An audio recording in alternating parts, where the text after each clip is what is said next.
Hello everyone, welcome to today's Work Wonder webinar. Sorry we started a little late today, we had a few technical difficulties, and that's okay. We're going to be discussing today the top tips for Office 365, and it's part 2.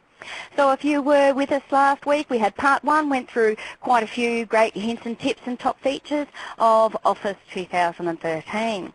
So I'm Kirsty McGrath, I'm Productivity Specialist with DDLS. We'll be running for 15 minutes. And at the end of those 15 minutes, I will be more than happy to answer any questions that you may have. Type them into the moderated chat in the Ask a Question section over on the right-hand side. Okay, let's get ourselves underway. What are we going to be having a look at today? I'm going to bring up the slide for you now. There we go. So in terms of the top favourites, these are a few of the things that people have pointed out to either myself or they've come up in conversations of their top favourites over the last year or so. Let's have a look. We've got a few things like working with our PowerPoint guides, and why are they actually important? What was it about that made it really good in terms of some of the features and changes? The eyedropper in PowerPoint, we're working with Word comments, collapsing and expanding our headings in Word, slices in Excel and what's actually happened there. Your flash fill in Excel, we're going to have a look at how to reply with a meeting based on an email. Some of the new features in terms of the new Yammer interface, and you can have a look at what that looks like, and doing some bookmarks as a favourite feature. OneNote, getting into our Office Lens, and also our text from pictures in OneNote. So I'm going to go and I'm going to do a screen share with you. That should come up very shortly. And we're going to get started on the very first one, which is actually in PowerPoint, so it won't seem like I've changed too much. Okay, I'm going to just bring up PowerPoint for you. We're going to have a look at PowerPoint. So what is it about PowerPoint guides that's important? What is it that I like about it, and what is it that's actually changed? A few things. So we've got our PowerPoint guides there to help us line things up on the page. There's nothing worse than having information sitting on a page and it moves and it jumps around. So I use my guides every single PowerPoint without fail, just because it helps me make sure that structurally everything is sitting where it needs to be. Now, more often than not, you've just got the two guides. Where do I find my guides in the first place? Up on, we've got our View tab, and you've got your turn on, turn off, things like your rulers, your guides on the page as to where they're sitting, so the grid lines, and then you've got your guides. So I turn my guides on. Now, having them giving me a center point, it's always really handy, but there are lots of other ways for you to be able to use your guides. So I then duplicate my guides so that I can line my information up. To do that, I'm just going to do a left click, and if you look over towards the left of your PowerPoint, you'll see it's got a 0 is the point of the middle where it's starting. I'm going to hold my control key down because I want to duplicate it. I could just move this one around if I wish to, but I want to duplicate it. The moment I press my control key down with my left click, I get a little plus button, and then I can start to say, I want to line this up the top here. I'm just going to hold my Alt key down so I can line it up perfectly across the top. And then I may want to do the same thing again, hold my control key down and move it down the bottom. I'm just going to line it up with hold my Alt key down and get it perfectly aligned, for example. Now, if I've got it for one structure on one page, and for maybe half my deck, it's important that it sits on this structure. But what if there are other components that come into play on my particular presentation that I want to work with, that I want to make sure that I'm lined up? So see now, this doesn't work for this particular one, but what I can do, one of the new features is I'm just going to duplicate it, but now with a right click, I can actually go in and I can change the color of this one. So it gives me this color coding today. Well, this one's to do with a particular type of structure. So you've got all these great features with your right click to be able to work with. Okay, you've got your adding, your color, and then I know exactly what structure I've got. So that's working with our PowerPoint guides and the new features there. What's the next one? So on my list is your PowerPoint eyedropper. Now, if you've used eyedropper before, one of the great things about eyedropper, it means that when you're trying to match up colors, it becomes much easier for you to be able to do this now. It actually sits as a part of your coloring palette. So you'll see up the top here, I've got my eyedropper. It means what I want to do is I want to get the blue of OneDrive.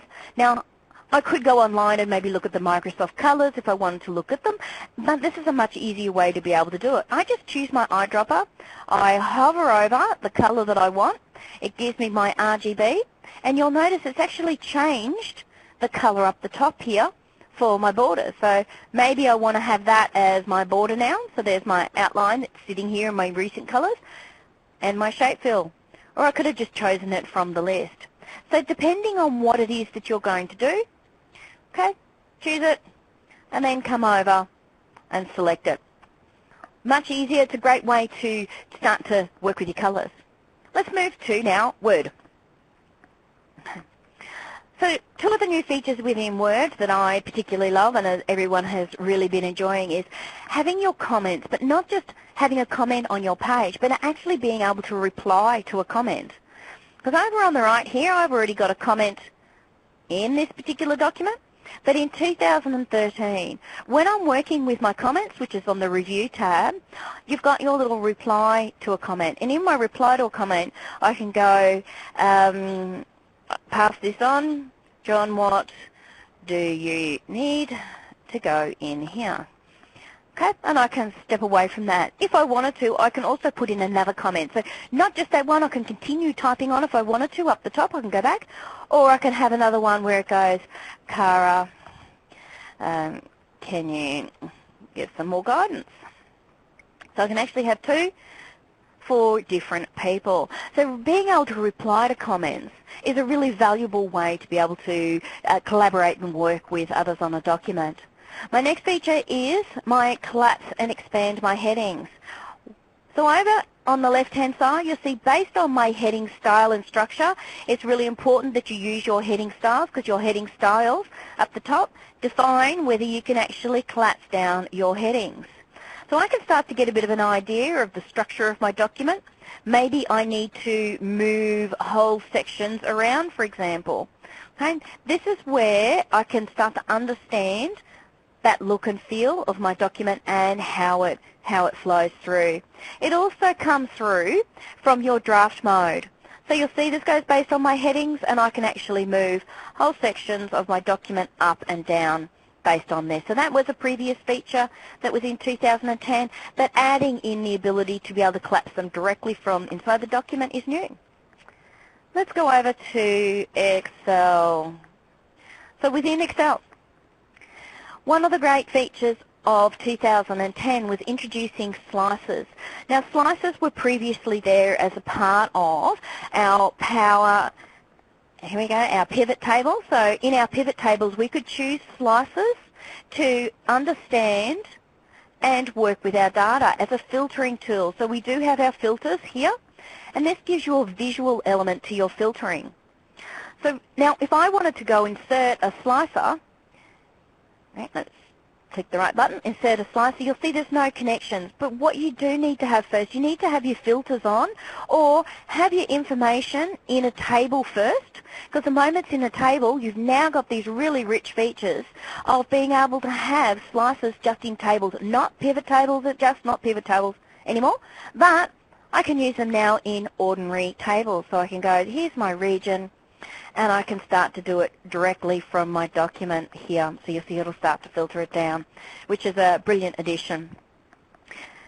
Flash fill is our next one. If anyone hasn't used the flash fill yet, I highly recommend it. It used to be if I wanted to divide out data, I would have had to go to my data and do text to columns and do it based on delimiters, which could be a space or a full stop. But now it's got really good recognition of patterns. So the moment I type my second in the pattern, it's recognizing that I've got a pattern, and I can just press enter. My next one, I can go long, fillets, it's recognizing my pattern, and I can press enter. So you can start to see how it will automatically pre-fill your data. So that's your flash fill. Another wonderful feature is being able to reply with a meeting. There's a lot of times where we get an email invite, it's going, you know, what time would you like to meet? How about 2 o'clock on Friday? That works for me, and I want to respond to an email with a meeting. You don't need to go over to your calendar and create a new meeting. You can either click your button up the top here, which is reply with a meeting, and you'll see the keyboard shortcut is your Control-Alt-R. If you haven't seen that before, it's a really great one that I use all the time. So if I go Control-Alt-R and bring it up, you'll see now I've got a meeting request that's pre-populated with all my information from my meeting invite. Moving on to Yammer. So let's go have a look at our Yammer space now. Okay. So I'm over on the new look and feel for Yammer. So in terms of an Office 365 environment, you'll actually note that the interface has changed. You've got your small icons now running across over on the left-hand side, so your home, your mail, and any notifications. Then you've got your ellipsis button, so it's all kind of grouped together, a little bit more compact, and down the bottom is your networks and your settings so that you can move between them. Okay. Now, what is it in here that I particularly like as a feature when it comes to our new Office and our new Microsoft features is things like if I've got a particular conversation that I'm working on and I need to come back to it. Maybe I've done a search and I've found something, but I haven't got time to read it now. I'm being pulled away from my desk. Go your More button below a conversation and go and bookmark it. Because then what I've got is I've got information that's actually been bookmarked for later. Where do you find it? If I go to my profile, you'll actually see you've got a link on your profile that takes you back into your bookmarks that you've chosen. So I can go back and I can read any conversations then that I've bookmarked for later. Let's move on to our OneNote. Now I'm opening a few things up because I'd actually had closed them all down a little earlier. So now in OneNote, what have I got here? So on my phone, I've actually got an app, and that app is called Office Lens. So some of these really great new features are this app. Now, Office Lens is available across your iPhones, Androids, and your Windows phones. It's an app that you can download. The really great thing about Office Lens is it allows me to take pictures of different content. If it's something like a whiteboard, it's really good at reducing the glare. So you'll see here a picture of a whiteboard, reducing the glare, flattening it down so that you can actually send it to your OneNote. It saves and sends direct into your OneNote. Scan in documents. And now OneNote has really good OCR recognition. So I use it all the time to be able to pull information out of it. You'll see here's receipts in terms of straightening it out. So I use the app, I take a picture of what it is that I want, and then I send it direct to my OneNote. The one really great feature that I use it for all the time, I get handed a lot of business cards. So instead of taking someone's business card, I go, brilliant, thanks very much. What I'm going to do is I'm going to just put that into my OneNote and I'll hand you back your card. So here, I've got my business card. I've actually scanned it in. You'll see it recognises it like a contact card. Here's the picture in the first place.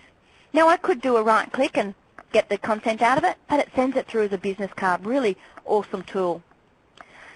Now in terms of one of the other features within my OneNote, one that I use all the time, I actually go and get screen clippings of things.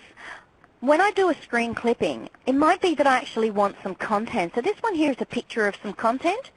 And when I've brought it into my OneNote, it recognizes exactly when I took the screen clipping. It gives me a link back. It could be a picture that you've taken, for example, and I can get the text out of it with OCR recognition. How do I do it? So I'm going to go over, let's go into our Work Wonder. So this is exactly what I did. I was in my join in 15 minutes, and I've used my snipping tool. So I've got Windows key, Shift, and then S, and it's automatically bringing up my OneNote snipping tool. So that's your Windows key, Shift S. I'm going to grab the information that I want. It's going to say, where do you want to send it? So I'm going to send it over into my project Work Wonder, put it into a section, so I'm going to send it to my selected location. I could copy to the clipboard and just go, it's basically a paste in, like a Control-V. So now I'm going to go back into my OneNote, and you'll see here's my screen clipping that I took, and what I'm going to do is I'm going to do a right click, and I'm going to copy the text from the picture, and I'm going to paste it in. So that is directly out of a picture. It's got that OCR, the optical recognition, okay? And I've got my text copied out of it. So there are my top 10 new features and features of Microsoft in terms of Office and productivity that have been really valuable to not only me but a lot of my co-workers and people that I work with, a few aha moments, things that can really help you out in your Office suite. Now next week, we've actually got some surprise content next week. What we're going to do is, based on your feedback, and as you submit your feedback at the end of each session, we've been asking you what would you like to see. And we've been collating all of that together, and we're going to perform a session for you next week. You can also provide some feedback to us as well. So apart from there, if you've got a few things that you would like to see, go into our User Work Wonders with Office 365 group. It's on the Yammer network, so that's aka.ms/Office Users on Yammer. If you go in there, I'm more than happy to have a chat with you at any point. You can also email us at o365au2@microsoft.com, and we can answer some questions there for you as well. Now don't forget, at the microsoft.com/Australia/work-wonders, you can go on there, go in, you can even download some of the assets and the toolkits that are there to invite your colleagues in. Make sure that they come and register. Now we do realise that the sessions are going up until June, and you'll notice before too long you might have some more coming up there for you to be able to join and register, and notifications will go out and I will keep you up to date on that one. Thank you very much for joining our session. If there are any questions, I am more than happy to answer them now. You see, have a look here. I can't see anything at this point. Okay. Very good. Well, more than happy to answer them outside of this if you like. Don't forget, go into our Users Work Wonder group. Thank you very much, everyone. I look forward to chatting with you next week. Enjoy your week. Goodbye.